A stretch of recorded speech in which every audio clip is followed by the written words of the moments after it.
가나안 복제방송을 시청하시는 시청자 여러분, 저는 주님의 교회를 담임하고 있는 유현식 목사입니다.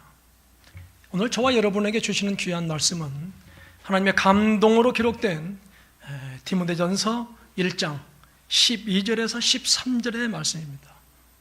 이 말씀으로 주님께 감사하라, 이렇게 우리에게 말씀을 하십니다. 사랑하는 귀한 우리 형제 여러분, 본문의 내용은 바울을 본받는 자가 되기를 원하시는 하나님의 깊은 그 뜻이 담겨져 있음을 알 수 있는 것입니다. 그렇다면 오늘 또 우리에게는 정작 우리의 교회는 어떠한 것이냐고 물어본다면 교회는 감사의 공동체라고 말씀하고 계시죠. 오늘 또 우리에게는 세 가지 말씀을 주셨습니다. 첫째로, 능하게 하신 주님께 감사하라, 이렇게 말씀하세요. 하나님께서는 누구에게든지 일할 수 있는 각자의 달란트를 줬다는 사실인 것입니다. 그래서 누구나 무슨 일을 하든지 할 수 있도록 은혜를 주셨다는 것이지요. 그러므로 이 성도들에게, 그리고 저와 같은 동역자들에게 주였기 때문에 감사의 태도가 중요함을 말씀하고 있기에 우리가 각자 가지고 있는 상처를 별로 만들 수 있는 그런 자들이 되라고 말씀하고 계세요. 오늘 하나님은 오늘 또 우리에게 말씀하세요. 고린도전서 4장 2절 말씀에 맡은 자에게 구할 것은 충성이니라, 이렇게 말씀하세요. 이 말은 우리의 책임을 말씀하고 있는 것이지요. 그 책임이 뭘까요? 소명의식을 갖는 것이며 맡은 자에게 충성을 다하며 일한 대로 주신다는 사실을 오늘 또 우리에게 말씀하고 계십니다. 그러므로 우리 역시 바울과 같은 감사의 믿음을 본받아 소망이 넘치는 저와 여러분이 되기를 간절히 부탁을 합니다. 둘째로, 직분을 맡으신 주님께 감사하라, 이렇게 말씀하세요.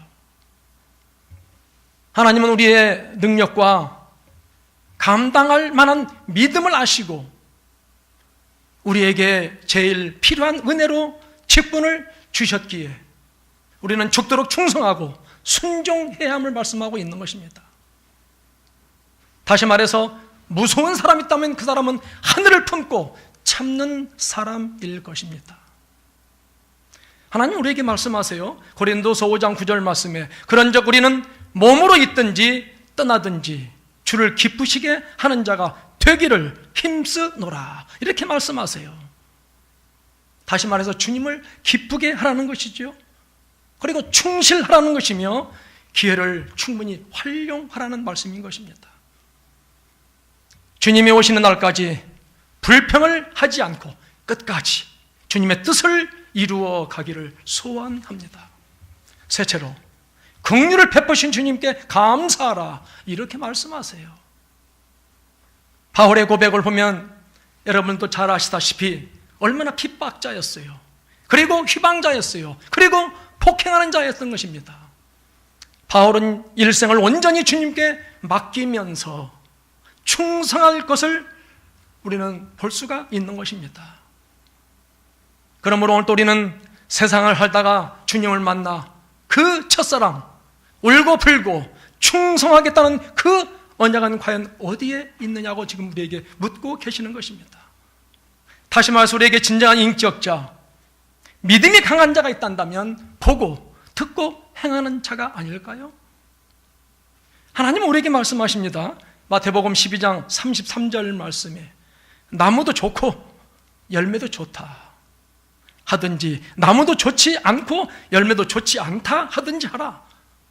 그 열매로 나무를 아느니라, 이렇게 말씀하였습니다. 이 말은 곧 온전한 삶을 말씀하고 계시는 거죠. 그리고 예수는 우리는 뜻을 이해하며 예수 중심의 삶을 살아가며 더 나아가서 성령을 쫓는 삶을 살아야 한다는 것입니다. 우리가 진정한 믿음으로 주의 일을 할 때에 어떻게 봉사해야 할까요? 그리고 어떻게 충성해야 할까요? 어떻게 우리는 헌신해야 할까요? 바로 최선을 다해야 하는 것입니다. 그리고 성실해야 합니다. 기쁜 마음으로 해야 한다는 것이죠. 그러므로 주님의 은혜를 올바로 깨달아 아는 사람은 자기가 어떠한 환경 가운데 처하든지 하나님께 감사를 드리는,